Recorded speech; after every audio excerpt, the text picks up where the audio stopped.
నమస్తే, welcome to burning issue. Social media ఒకప్పుడు అభిప్రాయాల వేదిక, కానీ ఇప్పుడు అదొక విషపు ప్రయోగశాల. రాజకీయ ప్రత్యర్థులు నేరుగా ఎదుర్కోలేక ఫేక్ ఐడీల ముసుగులో వారి క్యారెక్టర్స్ను రోడ్డుకీడ్చే వికృత క్రీడకు ఏపీలో తెరలేచింది. ఈ అరాచకాలపై కూటమి సర్కార్ సీరియస్ అయింది. ఏపీ కేబినెట్ భేటీలో సోషల్ మీడియా సైకోల ఆగడాలపై సుదీర్ఘ చర్చ సాగింది. వ్యక్తిత్వ హననానికి పాల్పడే వారి భరతం పట్టేందుకు ఏకంగా స్పెషల్ టాస్క్ ఫోర్స్ ఏర్పాటు చేసేందుకు సీఎం చంద్రబాబు సంచలన నిర్ణయం తీసుకున్నారు. అయితే ఇక్కడే అసలు ట్విస్ట్ మొదలైంది.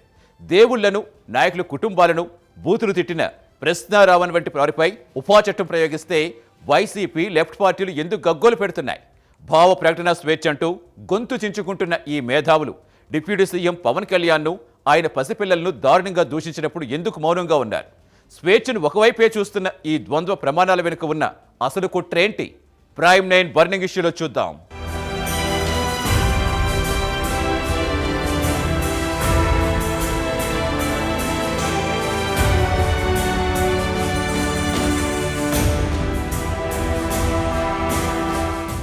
ఆంధ్రప్రదేశ్ రాజకీయాల్లో ఇప్పుడు సోషల్ మీడియా అరాచకాలే ప్రధాన చర్చనీయాంశంగా మారాయి.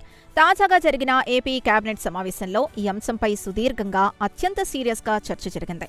కొందరు ఉద్దేశపూర్వకంగానే కూటమి నేతల్ని, వారి కుటుంబ సభ్యుల్ని టార్గెట్ చేస్తూ అత్యంత అసభ్యకరమైన వీడియోలు, పోస్టులు పెడుతున్నారని మంత్రులు ముఖ్యమంత్రి దృష్టికి తీసుకెళ్లారు. రాజకీయ విమర్శలు కాకుండా వ్యక్తిత్వ హననానికి పాల్పడటం శృతిమించుతోందని, దీనికి తక్షణమే చెక్ పెట్టకపోతే సమాజానికే ప్రమాదమని కేబినెట్ ముక్త కంఠంతో కోరింది.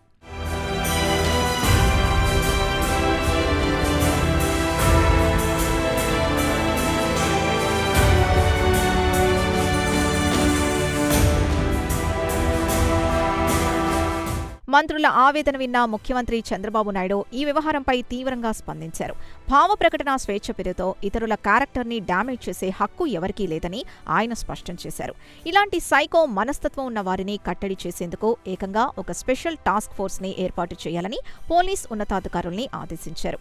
టెక్నాలజీని వాడుకొని విద్వేషాలు రెచ్చగొట్టే వారి ఐపీ అడ్రస్లను ట్రేస్ చేసి కఠిన చర్యలు తీసుకోవాలని, ఈ విషయంలో ఎవ్వర్నీ వదిలిపెట్టొద్దని సీఎం పక్కా దిశానిర్దేశం చేశారు.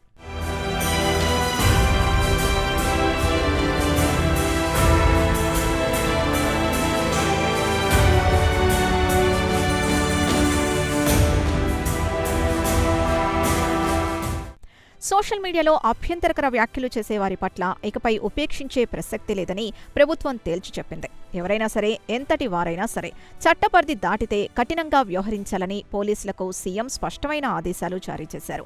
ఫిర్యాదొచ్చిన వెంటనే స్పందించాలని, సాంకేతిక ఆధారాలతో నిందితుల్ని పట్టుకుని జైలుకు పంపాలని సూచించారు. ప్రభుత్వ నిర్ణయంతో ఇకపై ఫేక్ అకౌంట్ల ముసుగులో దాక్కుని బూతులు తిట్టే బ్యాచ్కు, పెయిడ్ ఆర్టిస్టులకు వణుకు పుట్టడం ఖాయంగా కనిపిస్తోంది.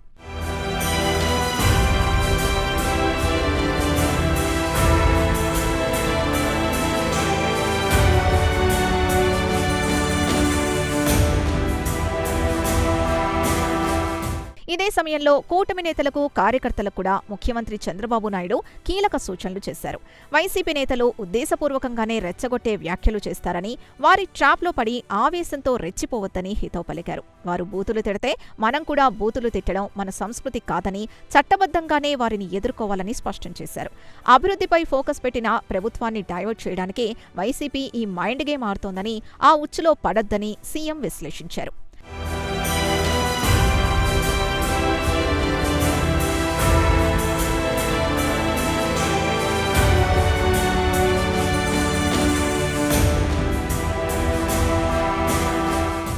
కేబినెట్ తీసుకున్న ఈ సంచలన నిర్ణయంతో రాజకీయ ముసుగులో యూట్యూబ్ ఛానళ్లు పెట్టుకుని బూతులు తిట్టే ప్రశ్నారావణ్ లాంటి వారికి ఇక మూడినట్టేనని రాజకీయ వర్గాల్లో చర్చ జరుగుతోంది.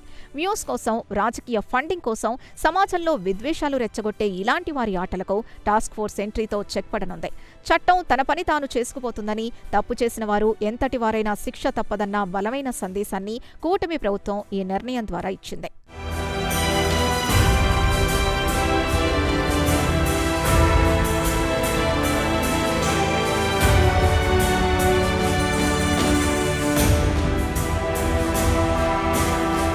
ప్రభుత్వం తీసుకున్న ఈ నిర్ణయంతో సోషల్ మీడియాలో విద్వేషాలు రెచ్చగొట్టే వారికి చెక్ పడడం ఖాయంగా కనిపిస్తోంది. అయితే దేవుళ్లను కించపరిచిన ప్రశ్నరావణపై పోలీసులు ఉపా చట్టం నమోదు చేయగానే ఏపీ రాజకీయాల్లో ఊహించని పరిణామాలు చోటు చేసుకున్నాయి.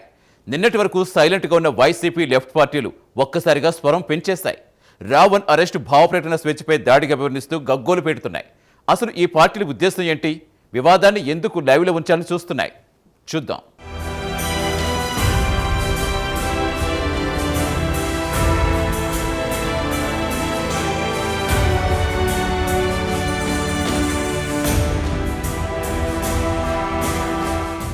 హిందూ దేవుళ్లపై, శ్రీరాముడిపై అత్యంత అభ్యంతరకర వ్యాఖ్యలు చేసిన ప్రశ్న రావణ్పై పోలీసులు ఉపా చట్టం కింద కేసు నమోదు చేయడం సంచలనంగా మారింది. మత విద్వేషాలు రెచ్చగొట్టి సమాజంలో అశాంతి సృష్టించే ప్రయత్నం చేసినందుకే ఈ కఠిన చట్టాన్ని ప్రయోగించారు. అయితే ఈ అరెస్టు జరగగానే వైసీపీ, వామపక్ష పార్టీలు ఒక్కసారిగా యాక్టివ్ అయ్యాయి. రావణ్పై ఉపా చట్టం పెట్టడాన్ని తీవ్రంగా తప్పుపడుతూ ఇది ప్రజాస్వామ్యానికే గొడ్డలి పెట్టు అంటూ కొత్త రాగం అందుకున్నాయి.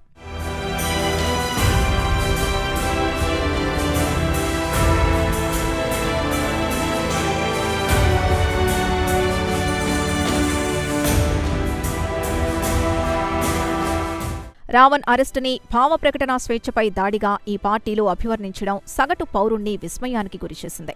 కోట్లాది మంది ఆరాధించే దేవుళ్లను బూతులు తిట్టడం, ఒక వర్గం మనోభావాల్ని దారుణంగా గాయపరచడం ఏ రాజ్యాంగం ప్రకారం భావ ప్రకటన స్వేచ్ఛ అవుతుందో ఈ మేధావులే చెప్పాలని నెటిజన్లు ప్రశ్నిస్తున్నారు. స్వేచ్ఛ ముసుగులో సమాజంలో చిచ్చు పెట్టేవారిని వెనకేసుకురావడం ద్వారా ఈ పార్టీలు పరోక్షంగా విద్వేషాల్ని ప్రోత్సహిస్తున్నాయన్న విమర్శలు వెల్లువెత్తుతున్నాయి.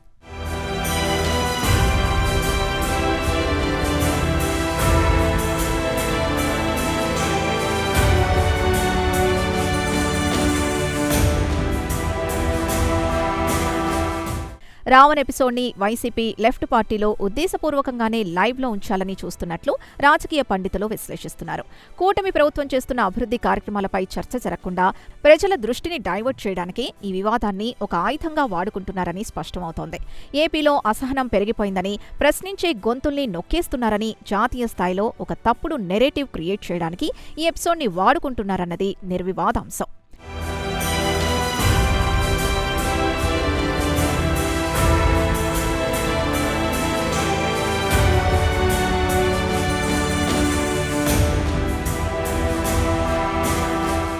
సోషల్ మీడియాలో విద్వేషాలు చిమ్మే ఇలాంటి యూట్యూబర్ల వెనుక బలమైన రాజకీయ శక్తులున్నాయన్న అనుమానాలకు తాజా పరిణామాలు బలం చేకూరుస్తున్నాయి. ప్రభుత్వ విధానాలకు నేరుగా విమర్శించలేక ఇలాంటి వారిని పావులుగా వాడుకొని వ్యక్తిగత దాడులకు పాల్పడుతున్నారని కూటమి నేతలు ఆరోపిస్తున్నారు. అరెస్టు కాగానే వారికి న్యాయ సహాయం అందించడం, వారి తరపున వకాల్తా పుచ్చుకొని మాట్లాడడం చూస్తుంటాయి. ఈ నెట్వర్క్ వెనుకున్న అసలు సూత్రధారులు ఎవరో ప్రజలకు ఇట్టే అర్థమవుతుంది.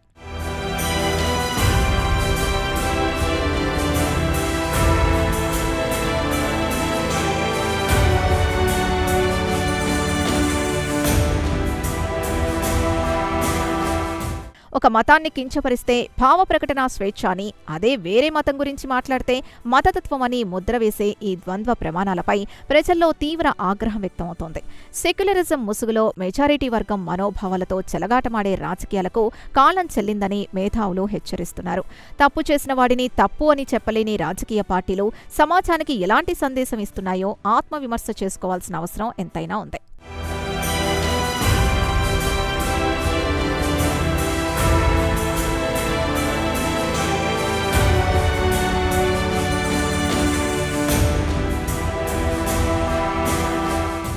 భావ ప్రకటన స్వేచ్ఛ గురించి ఇప్పుడు గొంతు చించుకుంటున్న నాయకుల ద్వంద్వ ప్రమాణాలు చూస్తుంటే సగటు పౌరుడికి ఆశ్చర్యం కలుగుతోంది. దేవుళ్లను తిట్టిన వాడిని అరెస్ట్ చేస్తే ప్రజాస్వామ్యం ప్రమాదంలో పడిపోయిందని ఆవేదన చెందుతున్న ఈ మేధావులు డిప్యూటీ సీఎం పవన్ కళ్యాణ్ను, ఆయన కుటుంబ సభ్యులను సోషల్ మీడియాలో అత్యంత దారుణంగా దూషిస్తే ఎందుకు నోరు మెదపలేదు? స్వేచ్ఛని కేవలం తమకు అనుకూలమైన వారికి వర్తింపచేస్తారా? ఈ సెలెక్టివ్ సైలెన్స్ వెనుక ఉన్న అసలు కుట్రేంటి? Let's continue.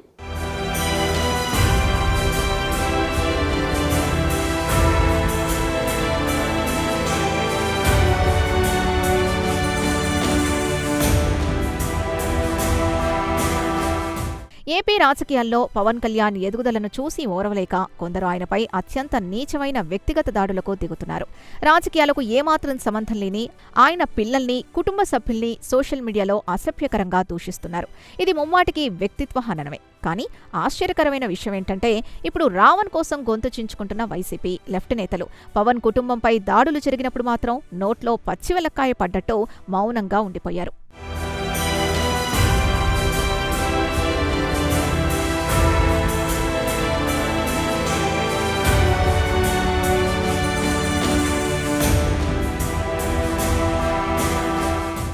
భావ ప్రకటన స్వేచ్ఛ అనేది అందరికీ సమానంగా ఉండాలి. కానీ ఈ నేతలు మాత్రం స్వేచ్ఛను కేవలం ఒకవైపే చూస్తున్నారు. తమకు అనుకూలమైన వారు దేవుళ్లను తిట్టినా అది స్వేచ్ఛే. కానీ తమ రాజకీయ ప్రత్యర్థిని, ఆయన కుటుంబాన్ని ఎవరైనా బూతులు తిడితే మాత్రం అది వారికి పట్టదు. ఈ సెలెక్టివ్ సైలెన్స్ వారి ద్వంద్వ ప్రమాణాల్ని బట్టబయలు చేస్తోంది. తమ ఎజెండాను మోసేవారికి ఒక న్యాయం, ఇతరులకు మరో న్యాయం అన్నట్టుగా వీరి వ్యవహార శైలి ఉందన్న విమర్శలు వెల్లువెత్తుతున్నాయి.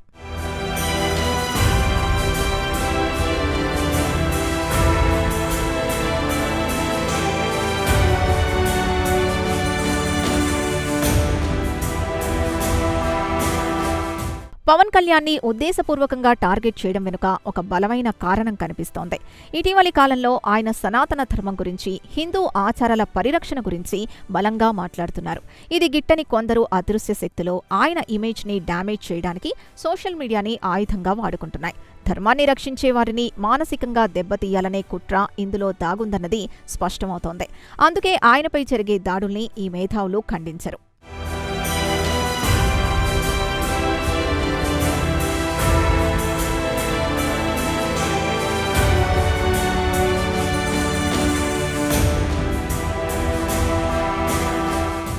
ఈ పరిణామాలన్నీ నిశితంగా గమనిస్తాయి. ఇది కేవలం ఒక వర్గంపై ఉన్న ద్వేషం మాత్రమే కాదు, పక్కా రాజకీయ కుట్రలో భాగమని అర్థమవుతోంది. కులాల మధ్య, మతాల మధ్య చిచ్చుపెట్టి ఆ మంటల్లో చలి కాచుకోవాలని చూసే రాజకీయ రాబందుల పనే ఇదని విశ్లేషకులు భావిస్తున్నారు.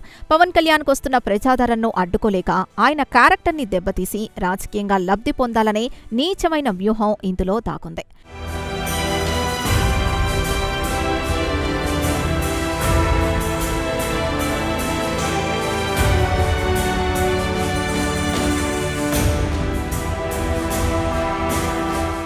ఏదేమైనా ఏపీ కేబినెట్ తీసుకున్న టాస్క్ ఫోర్స్ నిర్ణయంతో ఈ చీకటి కుట్రలన్నీ బట్టబయలు కావడం ఖాయంగా కనిపిస్తోంది.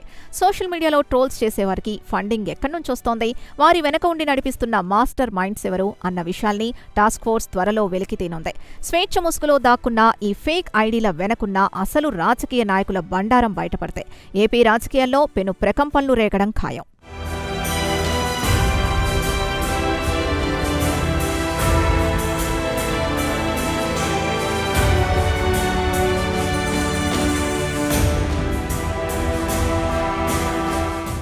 స్వేచ్ఛ అనేది బాధ్యతతో కూడుకున్నది. ఇతరుల వ్యక్తిత్వాన్ని హననం చేయటం, దేవుళ్లను దూషించటం, పసిపిల్లలను టార్గెట్ చేయటం ఏ రాజ్యాంగం ప్రకారం భావప్రకటన స్వేచ్ఛ అవుతుందో ఈ మేధావులే చెప్పాలి. తమకు గిట్టని వారిని తిడితే మౌనంగా ఉండి, తమ అజెండా మోసేవారిని అరెస్ట్ చేస్తే గగ్గోలు పెట్టే ఈ ద్వంద్వ రాజకీయాలు ప్రజలు గమనిస్తున్నారు. ఏపీ కేబినెట్ తీసుకున్న టాస్క్ ఫోర్స్ నిర్ణయంతో ఇకపై సోషల్ మీడియా ముసుగులు దాక్కున్న సైకోల ఆటలు సాగవని స్పష్టమవుతుంది. విద్వేషాలు రగిల్చి రాజకీయ పబ్బం గడుపులను చూసే శక్తులకు చట్టం తనదైన శైలిలో సమాధానం చెప్పటం ఖాయం. తప్పు చేసిన వాడు ఎంతటి వాడైనా చట్టం ముందు తలవంచక తప్పదు.